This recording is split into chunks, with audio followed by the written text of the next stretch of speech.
for watching.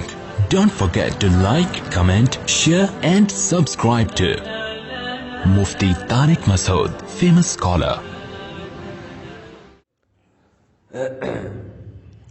الحمد لله نحمده ونستعينه ونستغفره ونؤمن به ونتوكل عليه ونعوذ بالله من شرور أنفسنا ومن سيئات أعمالنا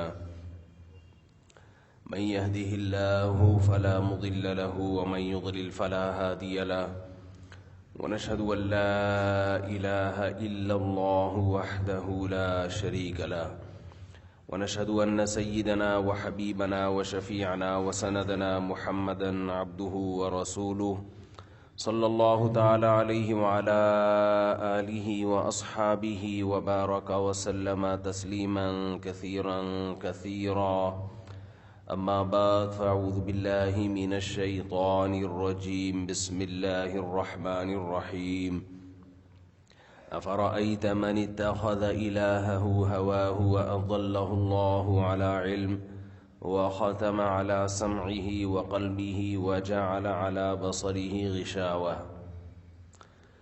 وقال النبي صلى الله عليه وسلم الكيس من دان نفسه وعمل لما بعد الموت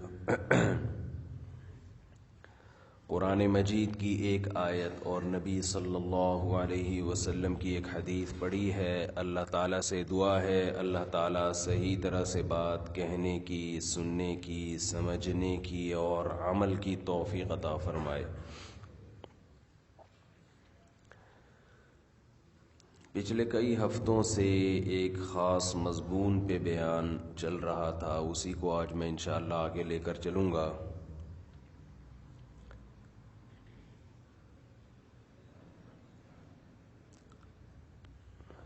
اللہ تعالیٰ نے ہمیں جو اعمال دیے، پیدائش کا مقصد بتایا کہ تمہیں پیدا کیا گیا ہے لِيَبْلُوَكُمْ أَيُّكُمْ أَحْسَنُ عَمَلًا. آواز صاف نہیں آ رہی میرے خیال ہے، پیچھے نہیں آ رہی سمجھ میں. یہ جو گونج پیدا ہو رہی ہے نا، یہ اس کو تھوڑا کم کریں.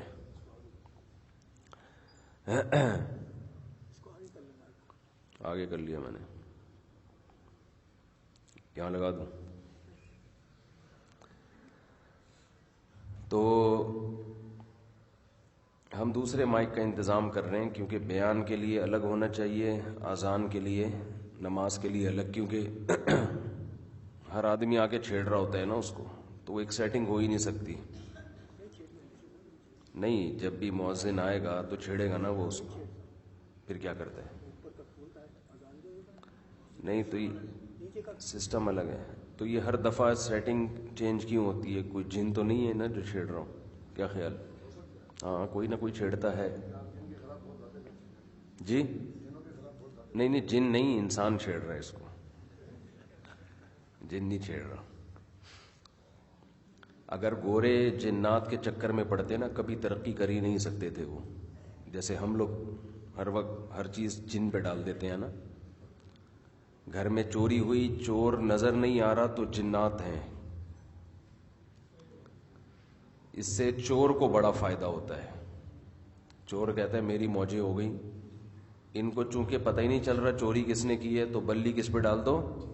جنات پہ ڈال دو. ایک صاحب کے گھر میں چوری ہو رہی تھی، تو کہنے یار پتہ نہیں کون چوری کرتا ہے، لاکر بھی ہے، لاکر سے نکل جاتے ہیں. تو میں نے کہا آپ کے گھر کا ہی چور ہے، سیدھی سی بات ہے. کہنے لگے یار گھر میں تو میرے بیٹا بھی نیک ہے، فلاں بھی نیک ہے، فلاں بھی نیک ہے. میں نے کہا انہی نیک میں سے ایک چور ہے، بس یہ ذہن میں لو. کہہ رہے نہیں، میں نے معلومات کروائی ہیں، کسی نے کچھ کیا ہوا ہے، کوئی چور، کوئی جن بن کا چکر ہے. میں نے کہا خفیہ کیمرہ لگاؤ بتائے بغیر. تو پکڑا گیا، پھر انہی کے گھر کا بندہ تھا. تو بعض دفعہ انسان جس پہ اعتماد کرتا ہے وہ خود چور ہوتا ہے. میرے ساتھ بھی ایسا ہو چکا ہے. میرے گھر میں چوریاں شروع ہو گئیں، میں پریشان یار. اور میں جن ون کے چکر میں نہیں گیا کہ جن نے کیا ہے، لیکن گھر میں اب مجھے اپنے گھر والوں پر اتنا تو اطمینان ہے کہ الحمدللہ چور نہیں ہے. لیکن انسان کو وسوسے پیدا ہونا شروع ہو جاتے ہیں کہ یار یہ ہو کیا رہا ہے. تو رمضان میں تراویح میں جب یہاں پڑھاتا تو گھر والے بھی گھر پہ نہیں تھے، تو مجھے یہ تھا کہ میں تراویح یہاں پڑھاؤں گا، اس دوران چوری کا خطرہ زیادہ ہے، کیونکہ جب میں تراویح میں ہوتا ہوں تو چور کو پتہ ہے 20 رکعت سے پہلے اور بیان سے پہلے یہ تو گھر پہ آئیں گے نہیں، اور گھر میں گھر والے بھی نہیں ہیں، تو میں کسی بندے کو بٹھا کے جاتا، پرانی بات ہے 12 سال 11 سال پرانی بات، کسی بندے کو میں لڑکے کو نا ایسے ہی بٹھا کے چلا جاتا کہ جیسے ہی چور آئے نا دبوچ لینا. اس وقت یہ کیمروں کا زیادہ رواج نہیں تھا, کیمرے لگانے کا. اس بندے کو بٹھا کے جاتا کسی جاننے والے کو کہ بیٹا جیسے ہی چپکے سے تو بیٹھ جا, مجھے پتا ہے تراویح کے دوران حملہ ہوگا. کوئی بھی نہیں آیا. بعد میں پتا چلا جس کو بٹھا کے جاتا تھا وہ خود ہی چور تھا. بعد میں پکڑا گیا. وہ کیسے ہوشیاری کہ ڈبل چابیاں بنائی ہوئی تھیں, بائک کی ڈبل چابی. وہ پکڑا ایسے گیا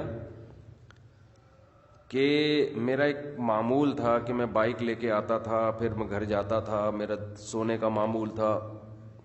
ایک دن دیکھا اس کو کہ اس کی ٹانگ پہ چوٹ آئی ہوئی ہے.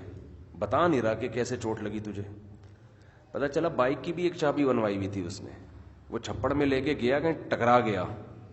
وہاں سے سارے راز کے تو نے بائک چابی میرے پاس ہے, تو چلا کے لے کے کیسے چلا گیا. اس چور بہرحال بالآخر پکڑا جاتا ہے.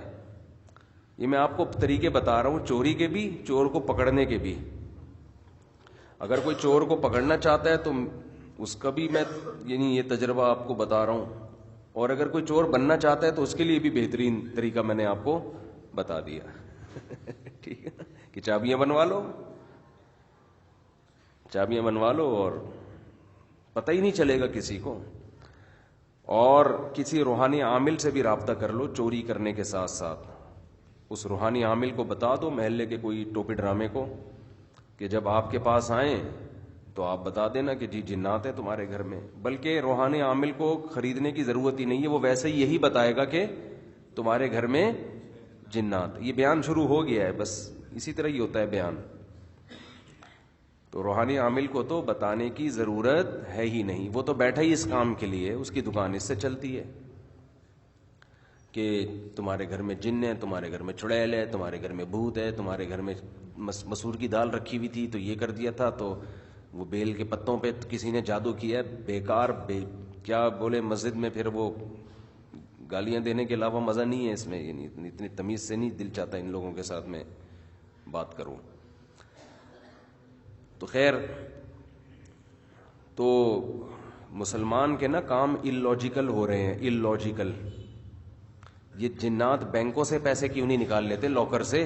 وہاں تو 0.001 یہ بھی لکھا ہوا ہوتا ہے. 0.01 روپیہ بھی لاکر سے جن نہیں نکالتا, 0.01 روپی. اور یہیں سے بات چل پڑی ہے تو ایک اور بات کہوں میں. دیکھو گورے کی کامیابی کا ایک وجہ یہ ہے کہ وہ ہر چیز کی لاجک تلاش کرتا ہے کہ یہ کام ہوا کیوں ہے.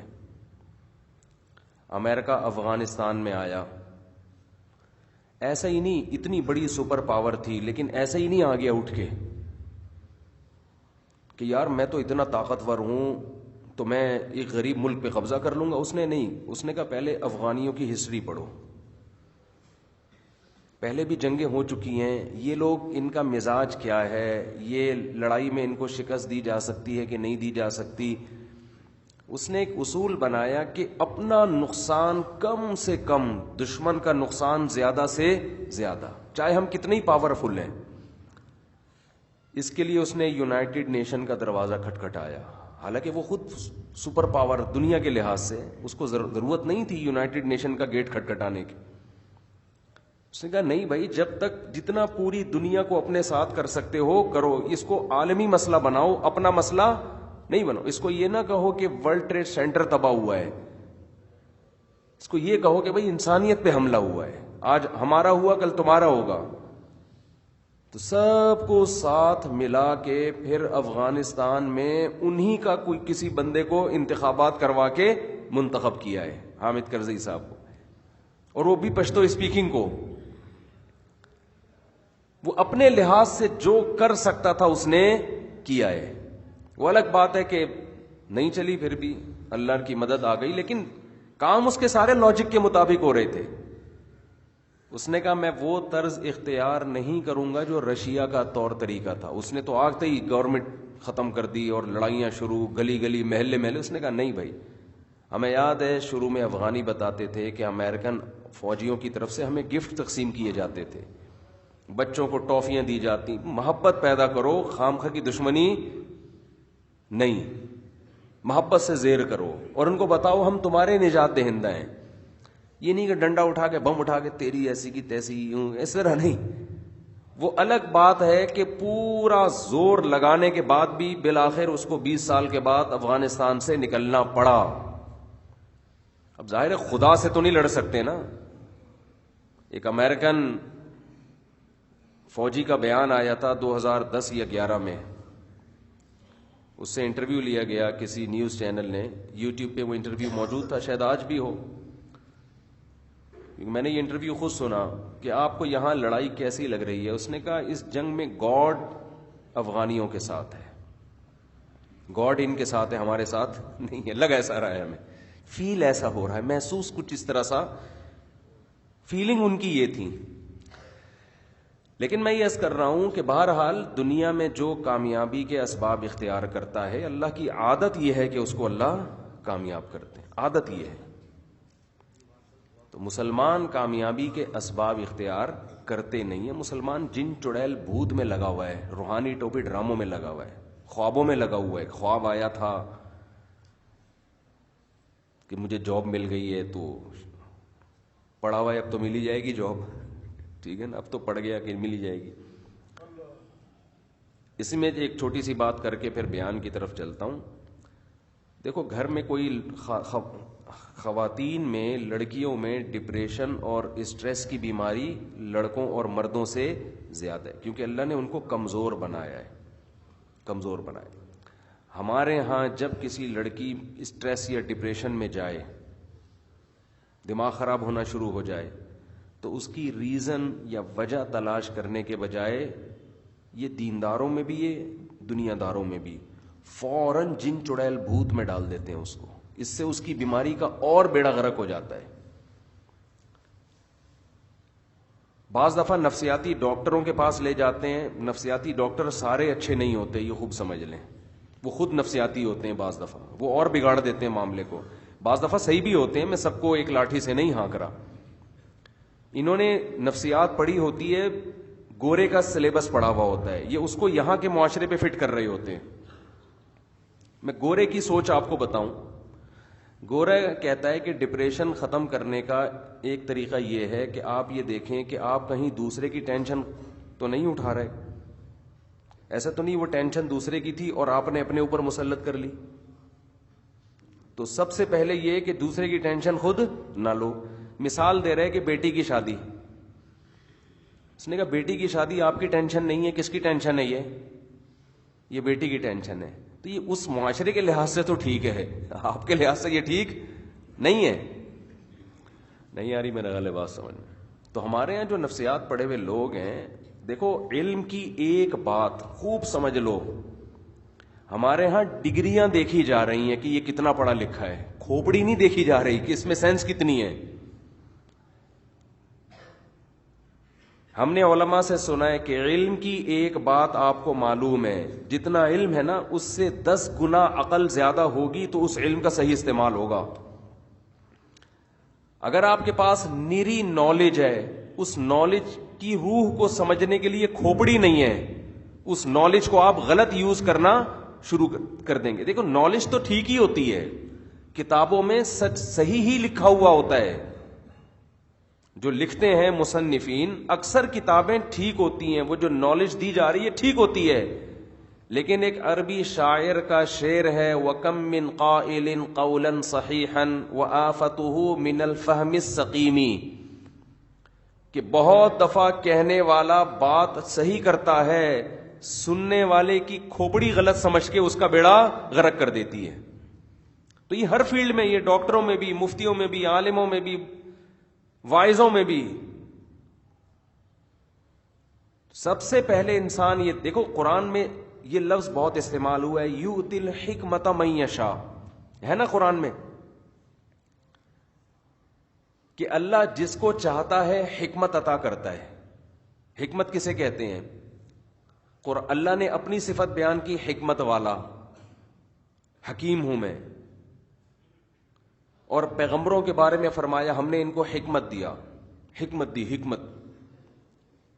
تو یہ حکمت کیا ہے؟ حکمت کی ڈیفینیشن ہے صحیح اور غلط میں فرق کرنے کی غیر معمولی صلاحیت۔ بہت مشکل ہے بات سمجھنا، بہت مشکل۔ دیکھو کچھ چیزیں تو بالکل کلیئر ہوتی ہیں، یہ صحیح ہے یہ غلط ہے۔ گٹکے کھانا صحیح ہے غلط ہے؟ بولو نا، غلط۔ چرس ہیروئن پینا صحیح ہے غلط ہے؟ یہ تو سب کو پتا ہوتا ہے، اس کے لیے کوئی حکمت نہیں چاہیے۔ لیکن کچھ چیزیں ایسی ہوتی ہیں جن میں صحیح اور غلط میں فرق کرنے کے لیے جب تک آپ کی کھوپڑی میں غیر معمولی صلاحیت نہیں ہوگی، گاڈ گفٹڈ، اس وقت تک آپ بال کی کھال نہیں اتار سکتے، اس وقت تک آپ کے اندر وہ ملکہ پیدا نہیں ہوگا، وہ صلاحیت پیدا نہیں ہوگی۔ تو آپ لوگوں کو صحیح گائیڈ کرنے کے بجائے اسی علم کے ذریعے آپ لوگوں کو گمراہ کرنا شروع کر دو گے۔ صحابہ کرام کے خلاف جو سب سے پہلا فرقہ بنا تھا نا، خوارج کا، سب سے پہلا فرقہ کس کا بنا تھا؟ جن کو خوارج کہا جاتا ہے۔ یہ سارے صحابہ کے خلاف، خلفائے راشدین کے خلاف قرآن اور حدیث پیش کیا کرتے تھے، ان کے خلاف بغاوت کے جائز ہونے کے لیے۔ حالانکہ قرآن و حدیث خلفائے راشدین کی اتباع کا حکم دے رہا ہے، بغاوت کا حکم نہیں دے رہا، لیکن ان کے پاس اپنی ہر غلط چیز کو بیان کرنے کی ایک دلیل ہوتی تھی۔ اس کا مطلب کہ ان کو سمجھ میں نہیں آ رہا ہوتا تھا کہ یہ کس موقع کے لیے ہے۔ اس کی میں ایک مثال دے کے بات سمجھاتا ہوں۔ دیکھو حدیث میں آتا ہے، یہ ٹاپک کہیں رہ نہ جائے، یہ دائیں میں بہت گھوم جاتا ہوں۔ حدیث میں آتا ہے رسول اللہ صلی اللہ علیہ وسلم نے ارشاد فرمایا کہ بعض مرتبہ ایسا ہوا ہے، حدیث میں واقعات ہیں، کہ ایک فاحشہ عورت نے ایک کتے کو پانی پلایا اور اس کی بخشش ہو گئی۔ ممکن ہے کوئی فاحشہ عورت کہے کہ میں تو 20 کتوں کو پانی پلا چکی ہوں، اور ایک دفعہ میں نے اپنے ابا کو بھی پلایا تھا، وہ تو کتے سے بہرحال بہتر ہے۔ تو جب ساری زندگی فحاشی کرنے والی عورت کو ایک کتے پر احسان کر کے جنت مل سکتی ہے، تو جو عورت اس سے کم درجے کی فاحشہ ہو، 5-6 دفعہ اس نے بدکاری کی ہو، اور اس نے 20 کتوں کو پانی پلا دیا، بلکہ کتے پالے ہوئے ہیں پانی پلانے کے لیے، بلکہ سبیل کھول کے دے دی اس نے، اس کی تو بخشش یقینی ہے ہی۔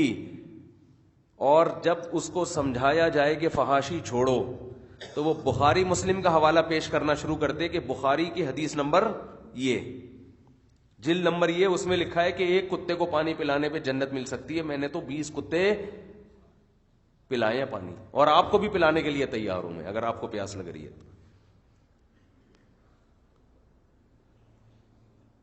بخاری کا حوالہ بھی ٹھیک، کتاب کا حوالہ بھی ٹھیک، لیکن کوئی حکمت والا شخص ہوگا نا، جس کے پاس علم کے ساتھ حکمت بھی ہوگی، وہ کبھی بھی اس کو اپریشیٹ بولو نہیں کرے گا، کہے گا یہ محترمہ آپ حدیث کا مطلب صحیح سمجھی نہیں ہو، کہ مطلب نہیں ہوتا، حدیث کے الفاظ ہیں ایک کتے کو پلانے پہ بخشش، تو ہم نے تو 20 کتوں کو پلایا، ہم نے تو گدھے کو بھی پلایا پانی، ہم نے تو سبیل کھولی ہوئی ہے پانی پلانے کے لیے۔ تو اس خاتون کو یہ کہا جائے گا۔ اچھا ایک اور حدیث پیش کرتا ہوں بالکل اس کے اپوزٹ، اس کے اگینسٹ۔ نبی صلی اللہ علیہ وسلم نے فرمایا، حدیث کا مفہوم ہے کہ ایک نیک عورت نے ایک بلی کو باندھ دیا، نہ اس کو کھلایا نہ اس کو پلایا، اور بلی بھوک پیاس سے تڑپ تڑپ کے مر گئی۔ اس جرم میں اللہ تعالیٰ نے اس عورت کو عذاب میں ڈال دیا، اس کی ساری زندگی کی نیکیوں کو ضائع کر دیا۔ بات آ رہی ہے سمجھ میں؟ اب ایک صاحب تھے جو برائیوں کے اندر مبتلا، ظلم کر رہا ہے، لوگوں کو مار رہا ہے، پیٹ رہا ہے، نہ نماز کا، نہ روزے کا، نہ زکوٰۃ کا، نہ حج کا۔ آپ نے اس سے کہا توبہ کرو توبہ۔ وہ دلیل میں یہ حدیث پیش کرتا ہے، یار اس خاتون نے توبہ کی ہوئی تھی نا، ایک جرم ہوا اللہ نے پکڑ کے جہنم میں ڈال دیا۔ تو اس کا مطلب بھائی اگر میں توبہ کر بھی لوں گا تو کبھی نہ کبھی تو کوئی نہ کوئی غلطی انسان سے ہوتی ہی ہے نا، تو اللہ کا کیا پتا کون سی غلطی پہ پکڑ کے جہنم میں ڈال دے، کوئی توبہ کرنے کا فائدہ نہیں۔ بخشنے پر آئے گا تو ایک کتے کو پانی پلانے پہ بھی بخش دے گا، تو میں نے 5-6 کتے پالے ہوئے ہیں ان کو پلانے کے لیے۔ آئی بات سمجھ میں؟ بخشنے پر آئے گا تو بھائی وہ تو ایک کتے پہ بخش سکتا ہے، نہیں بخشنے پر آیا تو اس سے عمل کی موٹیویشن ملنے کے بجائے عمل میں انسان سست پڑ رہا ہے۔ اور بہت سے لوگ ہم نے دیکھے اس طرح کی بات کر رہے ہوتے ہیں، ابے تو چھوڑ دے یہ برائیاں، ابے کہے گا بھائی بخشش تو اللہ کے ہاتھ میں ہے، بخشنے پر آ گیا تو ایک کتے کو پانی پلانے پہ بخش دے گا، اور اگر عذاب دینے پہ آ گیا تو ایک غلطی کو پکڑ کے عذاب میں ڈال دے گا۔ تو یار بس چھوڑ دو، اللہ پہ کبھی کبھار 27ویں رات میں اٹھ کے اللہ سے دعا مانگ لیا کرو، جیسے کہ لوگ عام طور پہ کر رہے ہیں۔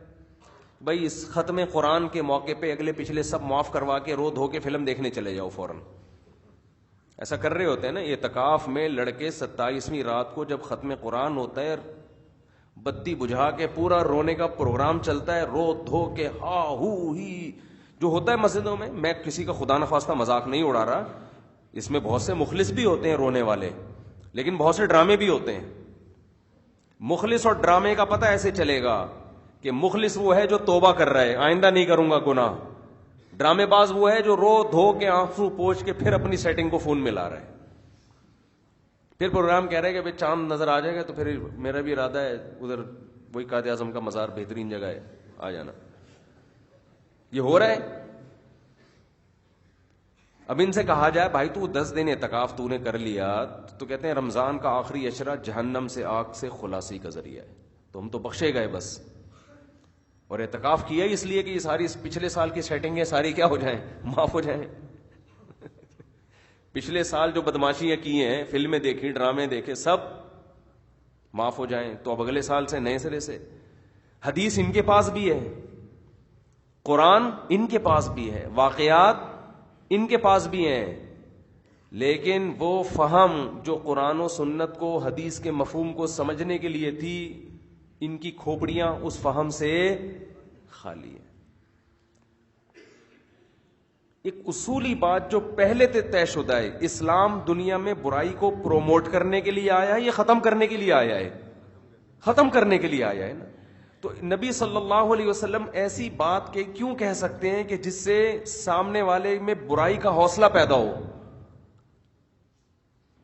تبھی نبی صلی اللہ علیہ وسلم نے فرمایا بلغوا عنی ولو آیا رب حامل فقہ غیر فقیہ، جو مجھ سے سنو آگے پہنچا دو۔ بعض دفعہ جس کو پہنچاؤ گے وہ میری بات کا مطلب تم سے زیادہ جانتا ہوگا، تم نہیں سمجھ رہے ہوگے، جس کو بتاؤ گے وہ تمہیں بتائے گا اس کا یہ مطلب ہے۔ تو اللہ نے ذہنی صلاحیت لوگوں میں مختلف رکھی ہے، تو آپ صحیح علماء سے اس حدیث کا مطلب پوچھیں تو وہ یہ بتائیں گے کہ اس میں در حقیقت وہ گناہگار جو نیکی کی طرف آنا ہی نہیں چاہتا کہ یار میری تو زندگی گناہوں میں ختم ہو گئی، اب میں کیا نیکی کر کے مجھے کیا ملے گا، تو اس کو موٹیویٹ کیا جا رہا ہے کہ نیکی کا کوئی موقع جانے نہ دو، شاید یہ نیکی نجات کا ذریعہ بن جائے، تو چھوڑو نہیں کوئی نیکی۔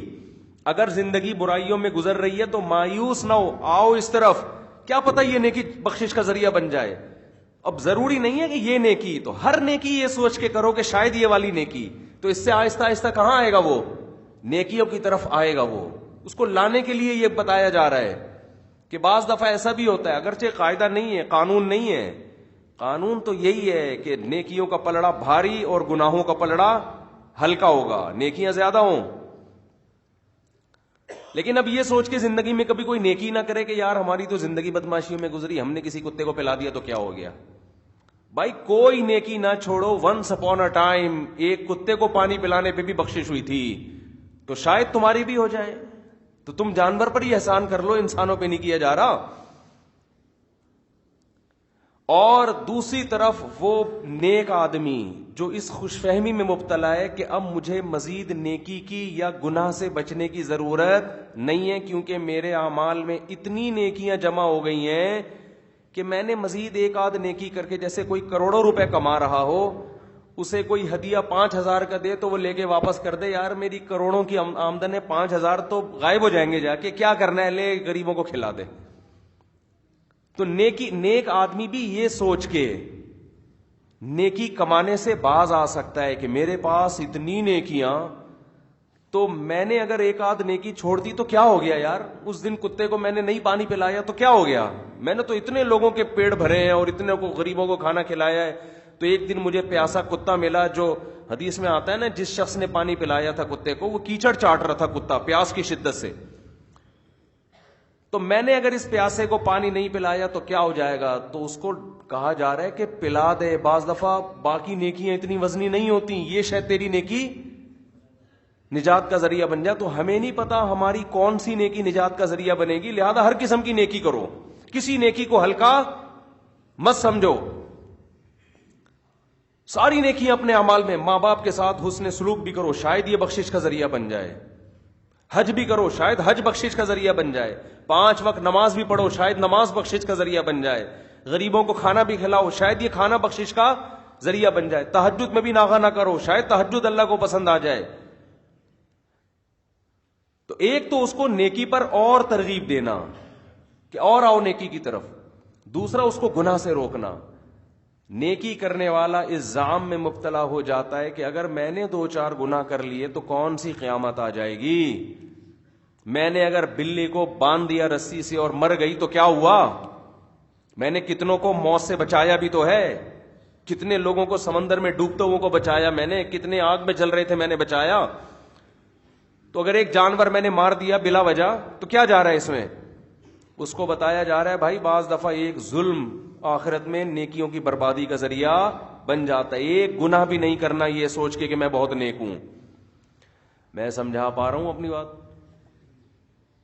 تو اس میں در حقیقت جو میسج دیا جا رہا ہے اس حدیث میں, وہ میسج یہ دیا جا رہا ہے کہ نیک آدمی اور نیکیاں کرے اور گناہ کو ہلکا نہ سمجھے. برا آدمی مایوس نہ ہو, آئے جتنی نیکیاں ہو رہی ہیں وہ تو کرے, باقی گناہ بھی چھوڑنے کی کوشش کرے. تو جب ایک بلی کو مارنے پر اللہ جہنم کی آگ میں ڈال سکتے ہیں, تو گناہگار کو ڈرایا جا رہا ہے کہ تو برائیوں کے انبار لے کے آ رہا ہے, تو کس خوش فہمی میں ہے کہ میری بخشش ہو جائے گی. تیری پالیسیوں سے, تیری حرکتوں سے تو بہت سے انسان مرے ہیں.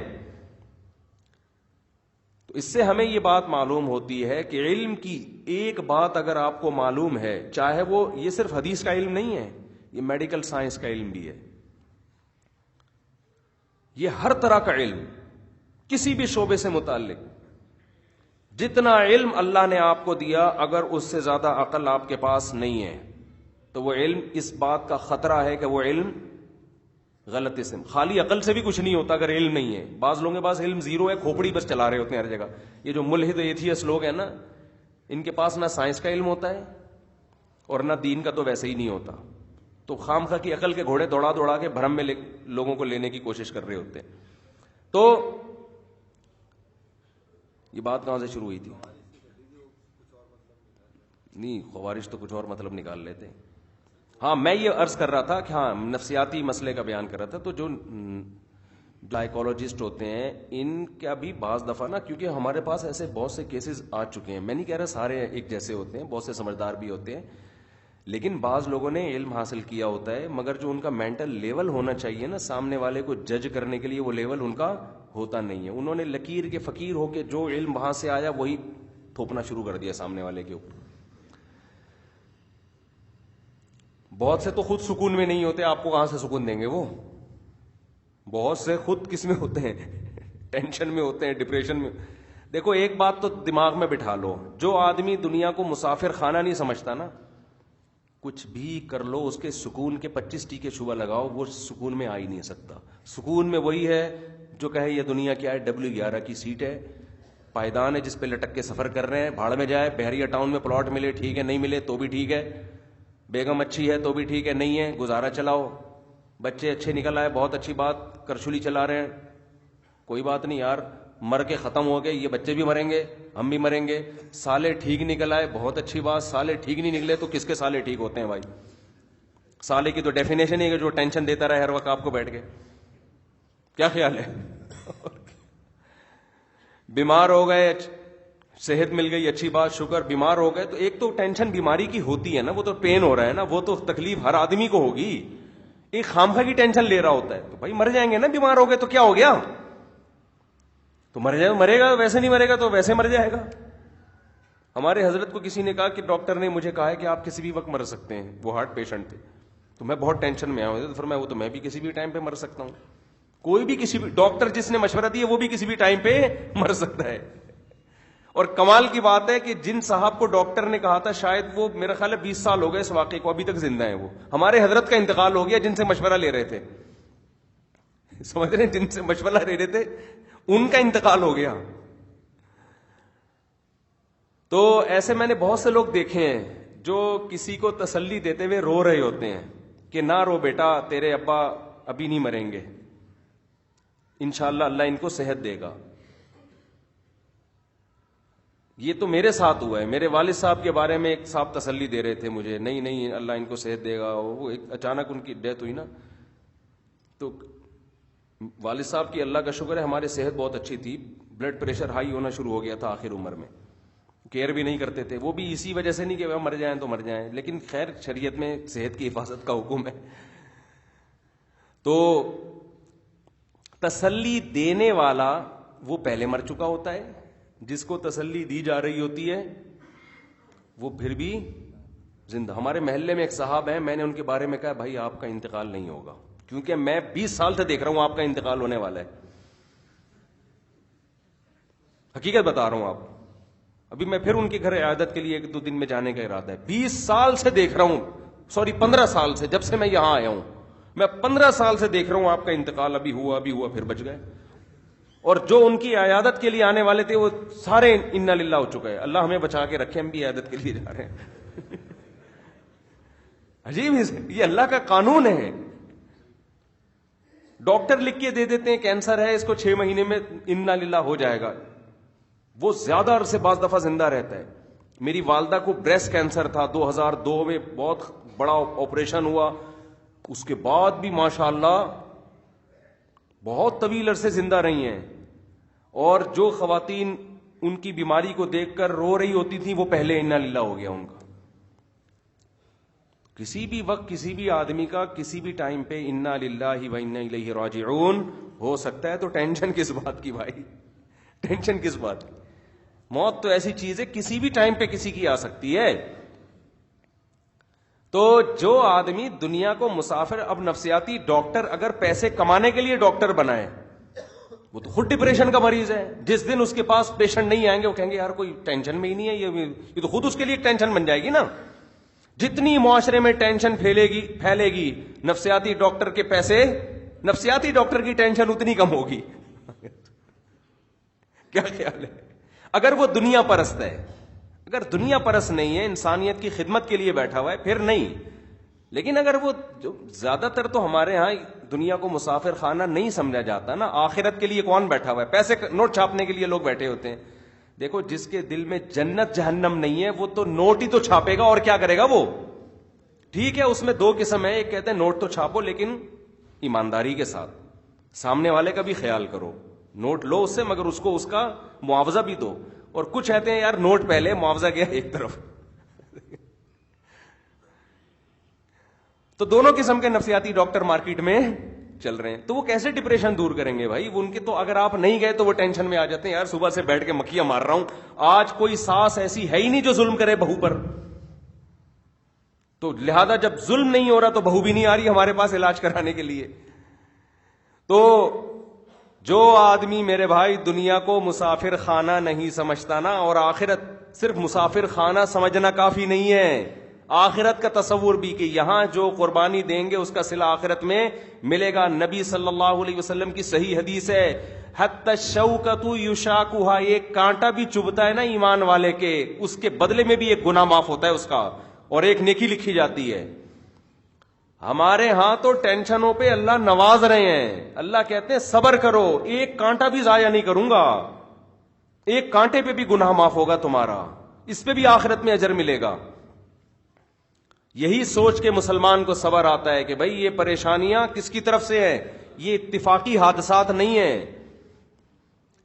اتفاق سے کچھ بھی نہیں ہوتا اس دنیا میں, جو ہوتا ہے اللہ کے حکم سے ہوتا ہے. یوسف علیہ السلام کے بھائیوں کو اتفاق سے حسد ہوا, شیطان نے ورغلایا, کنویں میں ڈالا, پھر کنویں سے بازاروں میں فروخت ہوئے. یہ سارے کام اگر یوسف علیہ السلام یہ سمجھ رہے ہوتے نا اتفاق سے ہو رہے ہیں, تو پھر یوسف علیہ السلام کو صبر نہیں آتا. وہ کہہ رہے تھے میرے اللہ کی میرے ساتھ یہی مرضی ہے, بس میں اسی پہ خوش ہوں. اور خواب اللہ نے پہلے دکھا دیا تھا. خواب کیا آ رہا ہے کہ 11 ستارے سجدہ کر رہے ہیں, حالات خواب کتنے اچھے اچھے آ رہے ہیں, اور حالات کیا ہو رہے ہیں, کنویں میں جا رہے ہیں, مصر کے بازاروں میں فروخت ہو رہے ہیں, جھوٹی تہمتیں لگ رہی ہیں, اس میں بری ہو کے بھی جیل میں جا رہے ہیں. پھر جیل سے نکلنے کا انتظام ہوا تو بادشاہ کو جو بتانے والا تھا کہ جیل سے نکالو وہ بھول گیا, مزید جیل میں پڑے رہے ہیں. تو اگر ہم اور آپ میں سے کوئی ہوتے, ہم کہتے یار پتہ نہیں, یا تو مذہبی ہوتے تو کہتے کسی نے کچھ کیا ہوا ہے ہمارے اوپر. اگر مذہب کو نہیں مانتے تو ہم کہتے یار یہ اتفاق سے بندر سے جب ہم یہ بن سکتے ہیں تو یہ بننے کے بعد اتفاق سے کنویں میں بھی جا سکتے ہیں, کنویں سے نکل بھی سکتے ہیں. اتفاق تو ہوتے ہیں لوگوں کے ساتھ, بازاروں میں فروخت بھی ہو سکتے ہیں, جھوٹی تہمتیں بھی لگتی ہیں, اس سے بری بھی ہوتے ہیں, اور پھر بھی جیل بھی چلے جاتے ہیں. پھر جیل سے جب نکلنے کا انتظام ہو تو جس کم وقت کو بتایا تھا نکلوا دے وہ بھول بھی سکتا ہے. سب چیزیں اتفاق سے ہو کہ ڈپریشن میں جا جا کے آدمی اپنے سر کو دیواروں سے مارے گا, پھر یار یہ کیا ہو رہا ہے, یہ نکل کیوں نہیں رہا میں. ادھر یوسف علیہ السلام جیل میں بھی اطمینان کے ساتھ, میرے رب کی مرضی میرے ساتھ یہی ہے. اگر یوسف علیہ السلام نقل کفر نباشت زلیخا کی دعوت قبول کر لیتے, خواہش بھی پوری ہوتی ناجائز, پیغمبروں میں نہیں ہوتی لیکن اٹریکشن تو ہوتی ہے نا ان میں بھی, ہاں اللہ ان کو گناہ سے روک دیتا ہے, ان کی حفاظت ہو جاتی ہے, تو خواہش بھی پوری ہو جاتی, جیل میں بھی نہ جاتے, اور دنیاوی لحاظ سے عیش و عشرت والی زندگی مل جاتی ان کو. لیکن وہ کیا کہہ رہے ہیں, مجھے رب السجن احب الی مما یدعوننی الی, اے اللہ جیل کی زندگی مجھے اس زنا سے زیادہ محبوب ہے جس کی طرف یہ مجھے بلا, میں جیل جانا پسند کر لوں گا. کیوں؟ وہ جیل ٹینشن ہے لیکن وہ اللہ کی مرضی سے ہے, یہ خوشی ہے مگر اس میں اللہ کی مرضی شامل نہیں ہے. وہ خوشی جو اللہ کی رضا کے بغیر ہو وہ عذاب ہے, وہ ٹینشن جس پہ خدا راضی ہو وہ آخر میں والعاقبۃ للمتقین, انجام اچھا نیک لوگوں کا ہی ہوگا, انجام کے لحاظ سے وہ اچھا ہے. سمجھ میں نہیں آ رہی میرا خیال ہے بات. تو مسلمان تو بھائی, اور کمال کی بات یہ ہے کہ مسلمان کے پاس ایک اور بہترین آپشن ہے. اگر آپ کی اپنی حماقتوں سے کوئی پریشانی آئی ہے نا, تو علماء کہتے ہیں یہ پریشانی میں آپ کو ثواب بولو نہیں ملتا, کیونکہ یہ اللہ کی طرف سے نہیں, یہ آپ کی اپنی حماقت. شوگر کا مریض 2 لڈو کھا گیا, سو پتا ہے کہ میرے شوگر بڑھے گی, پھر لیٹا ہوا ہے, تو اس کا خطرہ ہے کہ آپ کے گناہ معاف نہیں ہوں گے کیونکہ آپ نے تو ناجائز کام کیا. لیکن ایک بہترین آپشن یہ ہے کہ بھائی توبہ کر لو, تو پھر یہ بیماری کیا بن جائے گی, رحمت. آپ کو شوگر تھی, آپ نے 2 لڈو کھائے, آپ کو منع کر رہے تھے نہیں کھاؤ, یہ رسگلے آپ کے لیے نہیں ہیں. آج کل تو جس کو شوگر نہیں ہے وہ لڈو کھا کے لیٹ جاتا ہے, صحتوں کا حال یہ ہو گیا ہے.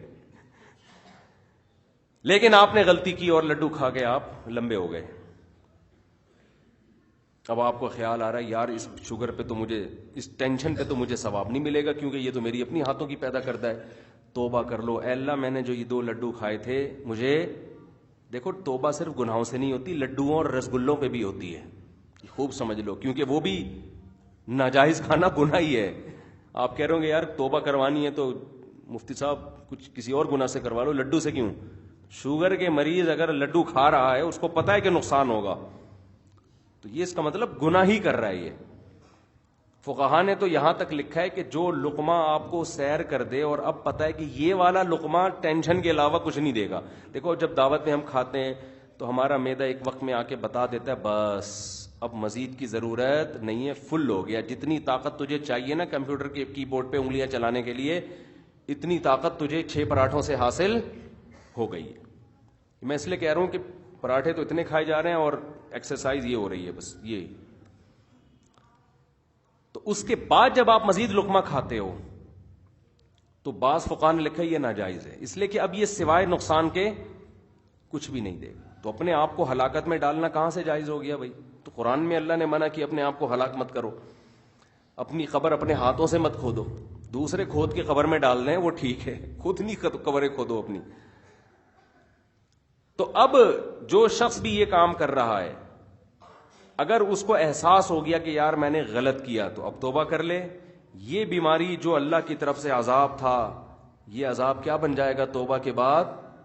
رحمت بن جائے گا. ہمارے حضرت کے پاس ایک خاتون کا کیس آیا,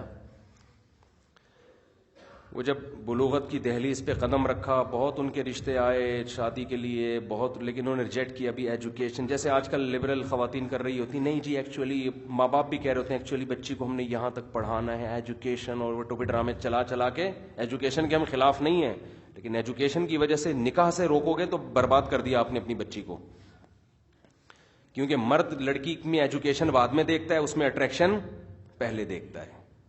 بعض لوگوں کو آدمیوں میں اٹریکشن ہوتی ہے, وہ لوگ ہیں جن کی فطرت اللہ نے مس کر دی. دنیا میں اللہ کا ان پر عذاب ہوتا ہے, ورنہ مرد کو کبھی کسی مرد کی طرف رغبت نہیں ہوتی. جانوروں میں ایسا نہیں ہوتا. یہ تو گدھا بھی یہ کام نہیں کرتا جو آج کل ہومو سیکسولیٹی کے نام پر دنیا میں فحاشی کو پھیلایا جا رہا ہے. تو مرد عورت میں اٹریکشن دیکھتا ہے, ایجوکیشن اس کے بعد. لیکن اب کیا ہوتا جو آج کل لڑکیوں میں ہو رہا ہے کہ نہیں جی پڑھنا ہے, ماسٹر کرنا ہے, پھر پی ایچ ڈی کرنا ہے, پھر اسٹیبل ہونے کے بعد کہیں دیکھیں گے. اب جب ایک عمر ڈھلکنا شروع ہو جاتی ہے اس کے بعد ان کو خیال آتا ہے تو پھر لڑکے لفٹ کرانا چھوڑ دیتے ہیں. ویسے لفٹ کرا لیں گے گرل فرینڈ بنانے کے لیے, وہ کہتے ہیں گرل فرینڈ تو ٹائم پاس ہے, لیکن بیوی بنانے کے لیے لفٹ نہیں کراتے. پھر وہ کہتے ہیں بھائی یہ بہت ٹینشن والا کام ہے, سلیکٹڈ ہونی چاہیے.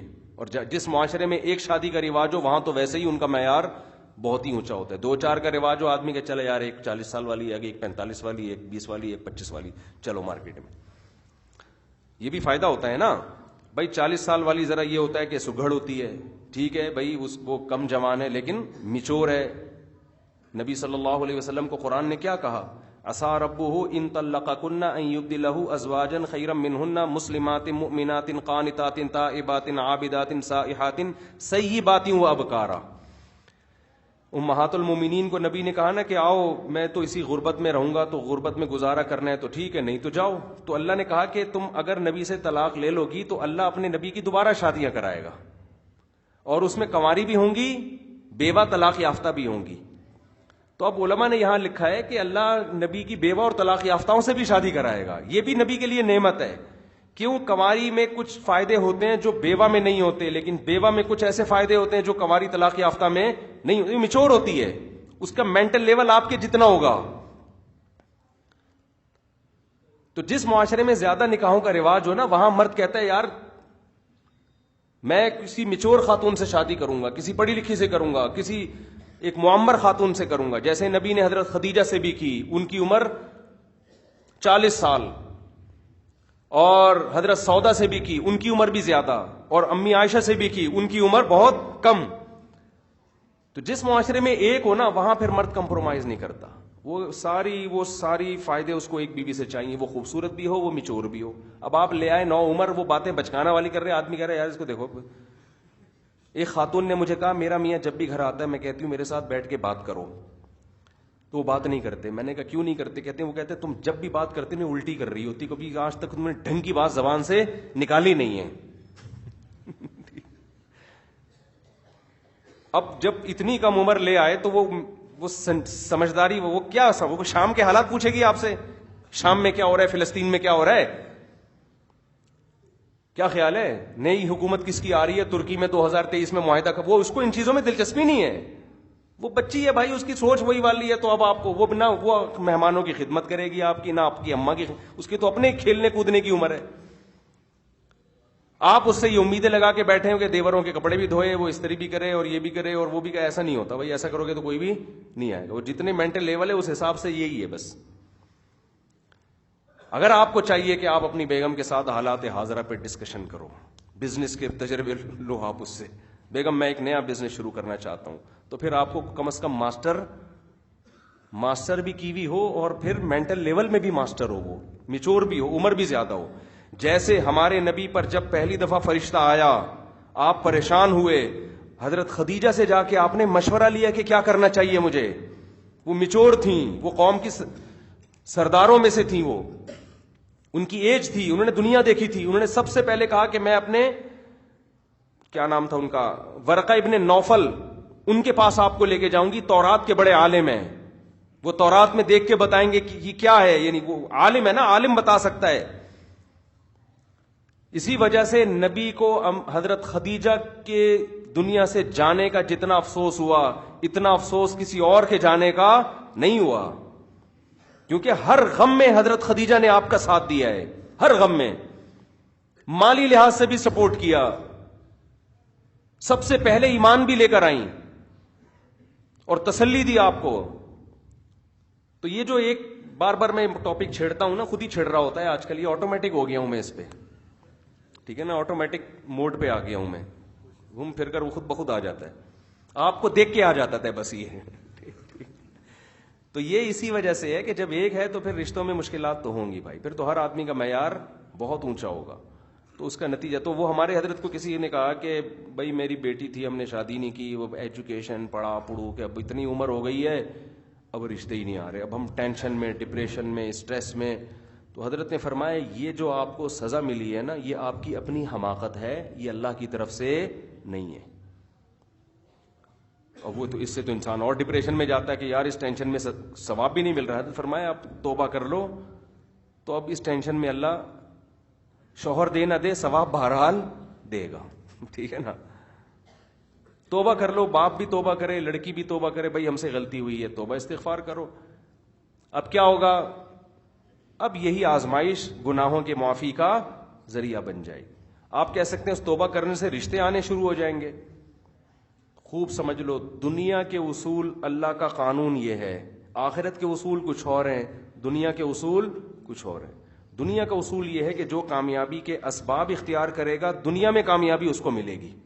آخرت کے اصول یہ ہیں کہ جو آخرت کی کامیابی کے اسباب اختیار کرے گا آخرت میں اس کو ملے گی. آخرت کی کامیابی کا سبب ہے گناہوں سے توبہ, وہ آپ نے کر لی, آخرت میں کامیابی ہو جائے گی.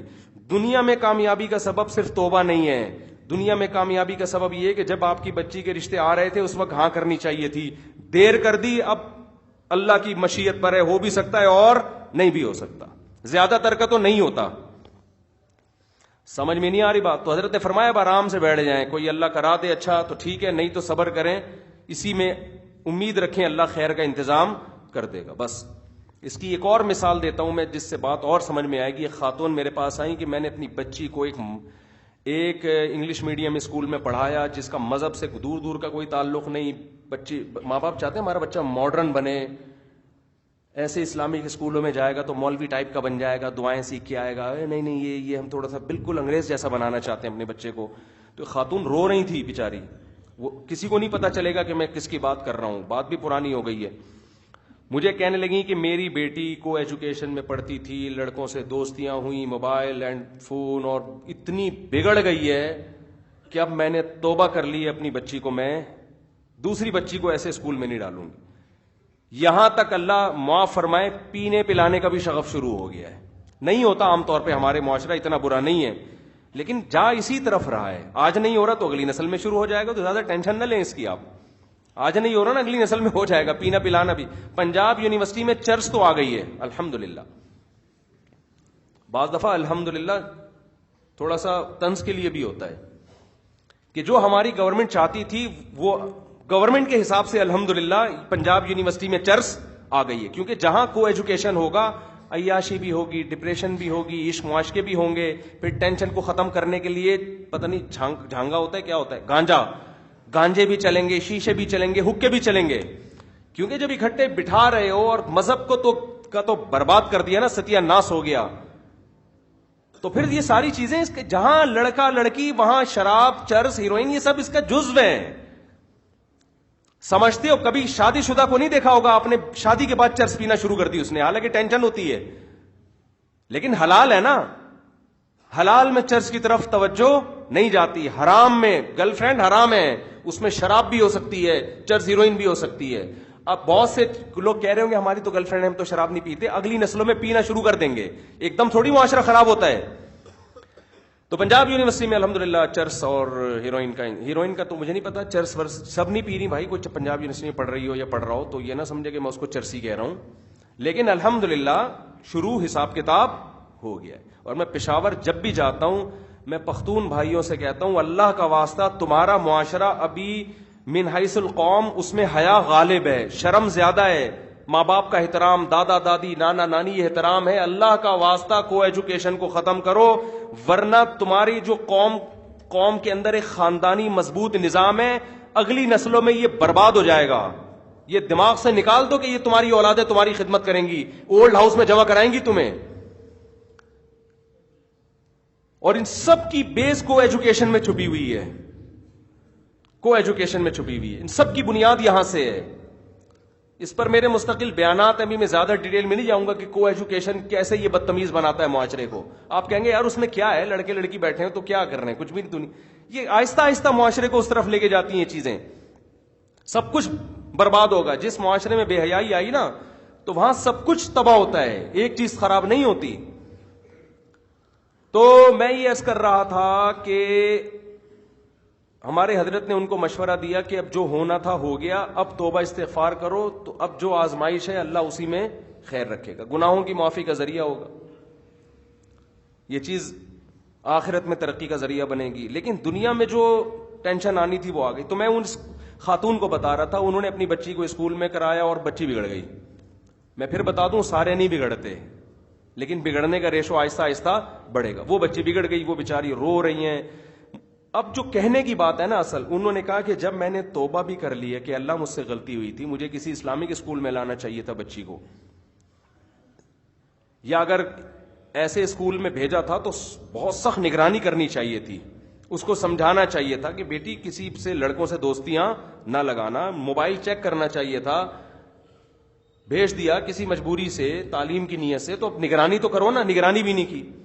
تو کہہ رہی ہیں جب میں نے اپنے ان جرموں سے توبہ کر لی ہے تو اب بچی ٹھیک کیوں نہیں ہو رہی, اللہ تو گناہوں کو معاف کرنے والا ہے. اس خاتون کو تو میں نے جواب نہیں دیا, کیونکہ میں جواب دیتا تو بیچاری اور پریشان نہ ہو جاتی, لیکن آپ کو جواب دے رہا ہوں کہ اللہ آپ کی توبہ قبول کرے گا. آخرت میں آپ کو اب سزا نہیں ملے گی کہ بچے کو بگاڑا, کیونکہ توبہ کر لیا آپ نے. لیکن دنیا میں جو فطرت کا قانون جو اللہ نے بنایا ہے وہ بدلتا نہیں ہے. دیکھو ایک مثال دے کے بس بات ختم کرتا ہوں. آپ کسی پتلی سی دیوار پہ چلتے ہوئے جا رہے تھے, نیچے آگ جل رہی ہے, لوگوں نے کہا یار اتنی دیوار سے نہ چل, گر گیا نا تو تیرے پاس آپشن نہیں ہے بچنے کا, جلے گا. یہ تجربہ کسی اور جگہ کر لے جہاں نیچے گرے تو گدا ہو یا مٹی ہو, چوٹ لگے گی, اس کا علاج ہو جائے گا. آگ میں جل کے نہیں ہوتا.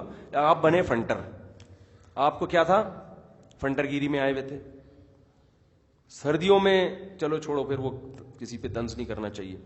تو آپ نے اس پتلی دیوار پہ چلنا شروع کیا فنٹر گیری میں کہ مجھے آتا ہے, پاؤں سلپ ہوا اور آگ میں گر گئے آپ. خودکشی کا گناہ ہوگا کہ نہیں ہوگا, بولو نا.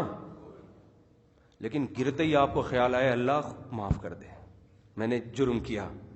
اللہ کہے گا معاف کر دوں گا, لیکن کیا اس توبہ سے آپ آگ اچھال کے آپ کو باہر پھینک دے گی؟ وہ تو جلو گے بھائی. آگ کا کام ہے جلانا. لاکھوں میں کوئی ایک معجزہ ہو جائے, اللہ جیسے ابراہیم علیہ السلام کو بچا لیا, آپ کو بچا لے, وہ لاکھوں میں کوئی. لیکن دنیا میں اللہ کا قانون یہ ہے کہ فطرت کے قوانین تبدیل نہیں ہوتے. دنیا میں جو حماقت کی ہے اس کی دنیاوی سزا ملے گی آپ کو. ایک واقعہ میرے سامنے آیا, کسی خاتون نے خودکشی کی, آگ میں جلا دی اپنے آپ کو, کوئی شوہر کے مظالم سے تنگ آ کے یا کوئی ساس واس کے چکر تھا. خودکشی کے نتیجے میں وہ مرنے سے بچ گئی, لیکن ہاسپٹل میں اتنی بیمار ہو گئی کہ ڈاکٹر نے کہہ دیا ان کے بچنے کی امید نہیں ہے. اس خودکشی کرنے والی کو خیال آیا کہ میں نے غلط کیا ہے. اس نے اللہ سے گڑ گڑا کے توبہ کی, اپنے آپ کو جلا دیا تھا. توبہ کی, اللہ میں معافی مانگتی ہوں, میں نے یہ مسئلہ پرسوں کسی نے مجھ سے پوچھا, کوئی واقعہ ہوا ہے کہ میں نے اللہ جرم کیا مجھے معاف کر دے. واقعی ندامت ہو گئی, اور اس کے بعد اگلے دن اس کی ڈیتھ ہو گئی. قانون یہی ہے کہ جب توبہ کر لی تو اللہ نے کیا کر دیا, اب خودکشی کا جرم نہیں ہوگا. اور یہ کتنی خوش قسمت ہے کہ اس کو موت سے پہلے توبہ کا موقع مل گیا, اللہ معاف کر دے گا. لیکن جو آگ سے جلا ہے, اس سے جو باڈی ڈیمیج ہوئی ہے, وہ ریکور نہیں ہوگی, موت کے منہ میں بالآخر چلی گئی. ہاں یہ کہ گناہوں سے پاک ہو کر گئی ہے. علماء کہتے ہیں خودکشی اس لیے بھی بہت بڑا گناہ ہے کہ یہ ایسا جرم ہے جس کے بعد توبہ کا آپشن ہی ختم ہو گیا. جو بھی جرم کرتا ہے نا انسان, تو توبہ کے لیے مہلت ملتی ہے. خودکشی تو جرم ہی مارنا اپنے آپ کو ہے, تو توبہ کا کے دروازے ہی بند ہو جاتے ہیں اس کے لیے. اس لیے خودکشی زیادہ بڑا جرم ہے باقی گناہوں کی نسبت. ہر ایک ایسا تھوڑی خوش قسمت ہوتا ہے کہ اس کو مہلت مل جائے, بچ جائے اور توبہ کا ٹائم مل جائے. تو اس سے اب جلدی سے بات کو بس سمیٹتا ہوں. تو اس سے خوب یاد رکھو کہ یہ جو گھروں میں لڑکیوں کے مسائل ہوتے ہیں, یہ دو طرح کی لڑکیاں, یا تو میرڈ ہوں گی یا ان میرڈ ہوں گی. میرڈ لڑکی اگر ڈپریشن میں جا رہی ہے تو بسا اوقات اس کا سبب ماں بھی ہوتی ہے. معذرت کے ساتھ, ماں کے حق تلفی میرے مراد نہیں ہے, لیکن ہوتی ہے بعض دفعہ. بعض مائیں بہت بد اخلاق ہوتی ہیں, بات بات پہ بیٹیوں کو ٹارچر کرنا, تانے دینا. میں خدا نخواستہ بیٹیوں کو ماؤں کے خلاف نہیں ورغلا رہا, مجھے ڈر بھی لگتا ہے ایسی بات کہتے ہوئے, لیکن ہمارے سامنے بہت سے ایسے کیسز آئے ہیں کہ جب ہم اس کی ہسٹری میں گئے, گہرائی میں گئے ہیں, تو پتہ چلا اس بچی کو بیمار بنانے والی اس کی اپنی اماں ہے. 99% مائیں ایسی نہیں ہوتی, لیکن 1% ایسی ہو سکتی ہیں. ماں کا بہت بڑا حق ہے, لیکن ماں کو شریعت نے یہ اجازت نہیں دی ہے کہ سختی کر کر کے بچیوں کو نفسیاتی مریض بنا دے. بہت سے کیسز ایسے ہیں کہ ماں بنا دیتی ہے. بعض کیسز میں بیٹے کو باپ ڈپریشن کا مریض بنا دیتا ہے. بعض کیسز, اکثر ایسا نہیں ہوتا, ماں باپ سے بڑا تو کوئی رشتہ ہے ہی نہیں. تو کہیں ایسا نہ ہو لوگ اپنے ابا اور اماں سے بدگمان ہونا شروع ہو جائے, یہ بھی ڈر لگتا ہے. سائڈ افیکٹ بھی ہوتے ہیں نا, ہر صحیح بات کے کچھ سائڈ افیکٹ بھی ہوتے ہیں. لیکن بعض دفعہ ایسا ہوتا ہے, تو آپ کی ذمہ داری یہ ہوتی ہے کہ آپ اس کی گہرائی میں جا کے دیکھیں اس کے ساتھ ہو کیا رہا ہے گھر کے اندر. بعض دفعہ پتہ, اور شادی کے بعد بعض دفعہ ساس کا سلوک یا شوہر کا سلوک ایسا ہوتا ہے, یا نندوں کا جٹھانیوں کا ایسا ہوتا ہے, جس کی وجہ سے عورت نفسیاتی مریضہ بن جاتی ہے. بجائے اس کے کہ یار ان کو الگ کیا جائے, ساس سے الگ کر دو, جٹھانیوں دیورانیوں سے الگ کر کے الگ گھر میں لے کے دو. لوگ کیا کرتے ہیں, خام خواہ کا اس کو بقراتیاں افلاطونیاں دکھا کے پھر جن چڑیل بھوت اور روحانی اور یہ سب کرا کے اس لڑکی کا اور زیادہ بیڑا غرق کر دے. اور ایسا بھی بعض دفعہ ممکن ہے کہ بہو ساس کو نفسیاتی مریضہ بنا دے. پاسبل یہ بھی ہے.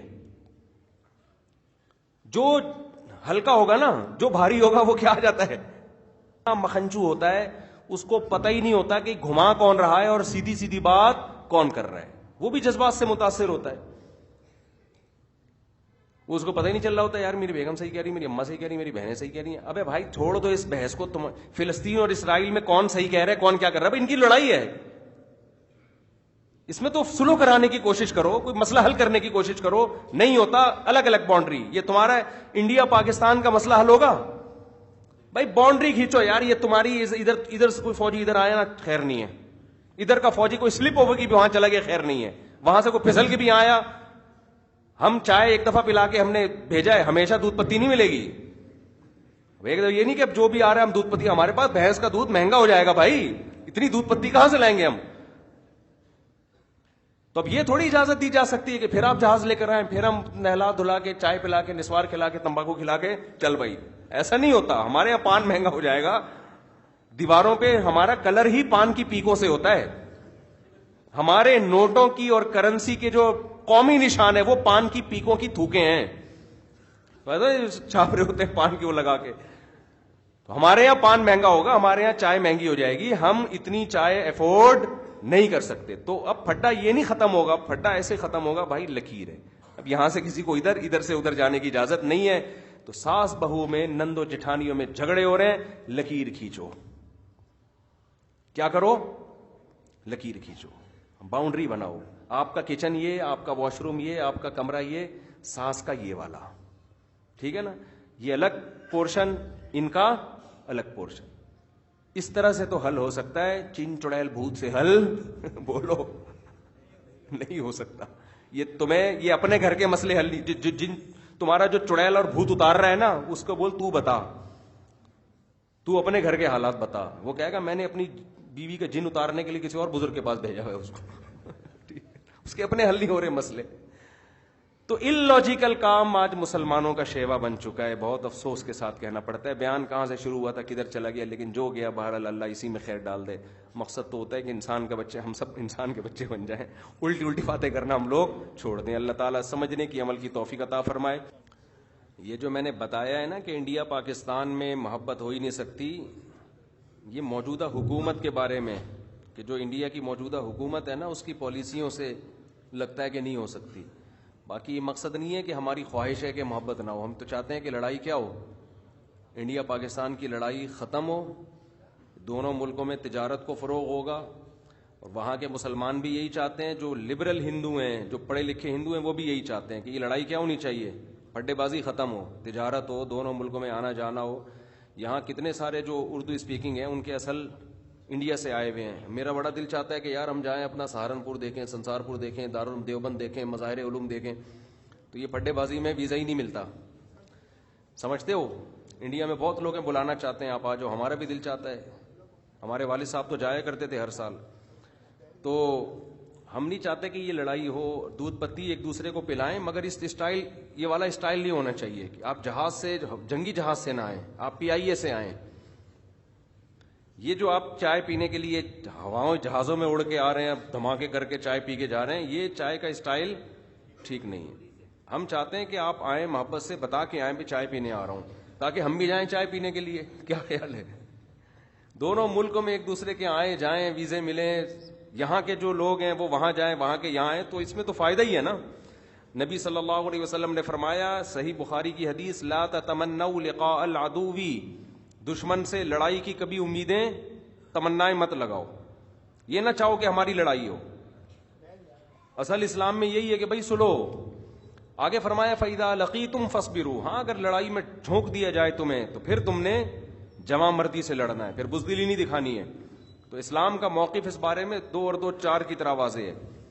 سمجھتے ہو کہ نہیں سمجھتے؟ پھر بھلے دودھ مہنگا بھی ہو جائے تو ہمیں پرواہ نہیں ہوگی, اگر تمیز سے چائے وائے پیے نا پھر ٹینشن نہیں ہوگی, کوئی بات نہیں اگر دودھ یا بھینسیں مہنگی ہو جائے تو. اچھا بھائی, یہ نکاح ہے طلحہ اکبر ول خورشید اکبر صاحب کا. آپ ہیں ماشاء اللہ. دلہن کے وکیل, دلہن کا نام ہے پروشا شکیل بنت شکیل اختر, اور دلہن کے وکیل ہیں شکیل اختر. کہاں ہیں بھائی دلہن کے وکیل؟ جناب شکیل اختر صاحب, آپ نے مجھے اجازت دی ہے کہ میں 75,000 مہر میں پروشا شکیل بنت شکیل اختر کا نکاح طلحہ اکبر ول خورشید اکبر سے کروں. اجازت ہے؟ الحمدللہ نحمده ونستعینه ونستغفره ونؤمن به ونتوکل علیہ ونعوذ باللہ من شرور انفسنا ومن سیئات اعمالنا, من يهده الله فلا مضل له ومن يضلل فلا هادي له, ونشهد ان لا اله الا الله وحده لا شريك له, ونشهد ان محمدا عبده ورسوله صلى الله تعالى عليه وعلى آله واصحابه وبارك وسلم تسليما كثيرا كثيرا. اما بعد, فاعوذ بالله من الشيطان الرجيم, بسم الله الرحمن الرحيم. يا ايها الناس اتقوا ربكم الذي خلقكم من نفس واحده وخلق منها زوجها وبث منهما رجالا كثيرا ونساء, واتقوا الله الذي تساءلون به والارحام ان الله كان عليكم رقيبا. وقال تعالى يا ايها الذين امنوا اتقوا الله وقولوا قولا سديدا يصلح لكم اعمالكم ويغفر لكم ذنوبكم, ومن يطع الله ورسوله فقد فاز فوزا عظيما. وقال النبي صلى الله عليه وسلم النكاح من سنتي, وقال فمن رغب عن سنتي فليس مني. وقال النبي صلى الله عليه وسلم تزوجوا الودود الولود فإني مباهي بكم الأمم. وقال النبي صلى الله عليه وسلم تزوجوا ولا تكونوا كرهبان النصارى. جناب طلحہ اکبر ول خورشید اکبر, میں نے 75,000 مہر میں آپ کا نکاح پروشا شکیل بنت شکیل اختر سے کیا. آپ نے اس نکاح کو قبول کیا؟ جزاک اللہ. دعا کریں اللہ تعالیٰ برکت دے. الحمدللہ رب العالمین والعاقبۃ للمتقین والصلاۃ والسلام علی رسولہ الکریم وعلی آلہ وصحبہ اجمعین. اے اللہ, اس نکاح کو اپنے دربار میں قبول فرما, اس کی برکتیں زوجین کو کامل طور پہ نصیب فرما. تادم حیات کامیاب ازدواجی زندگی نصیب فرما. آپس کے اختلاف انتشار سے، لڑائی جھگڑوں سے، ہر قسم کے شر سے اللہ ان کی حفاظت فرما. اے اللہ اس نکاح کو دونوں کے خاندانوں میں جوڑ کا ذریعہ بنا، دونوں کے خاندانوں میں محبت الفت کا ذریعہ بنا، دونوں کے خاندانوں کو آپس کے اختلاف انتشار، لڑائی جھگڑوں سے، ہر قسم کے شر سے اللہ محفوظ فرما. جس کی جو جائز مراد ہو اللہ اس کی مراد کو پورا فرما. ربنا آتنا فی الدنیا حسنۃ وفی الآخرۃ حسنۃ وقنا عذاب النار. صلی اللہ تعالی علی خیر خلقہ محمد وعلی آلہ وصحبہ اجمعین برحمتک یا ارحم الراحمین. اللہ بہت مبارک کرے آپ کو جی. ادھر آؤ ذرا، یہ اتنی زور زور سے، یہ میرا بیٹا ہے آمین کہہ رہا ہے بہت زور زور سے شادی میں. آ جاؤ شاباش. اس کی مجھے آمین پہ ہنسی آ رہی تھی. ادھر آ جاؤ یار، ادھر آ جاؤ. میں دعا مانگ رہا ہوں نا اللہ ان کو کامیاب کہہ رہے ہیں آمین زور زور سے.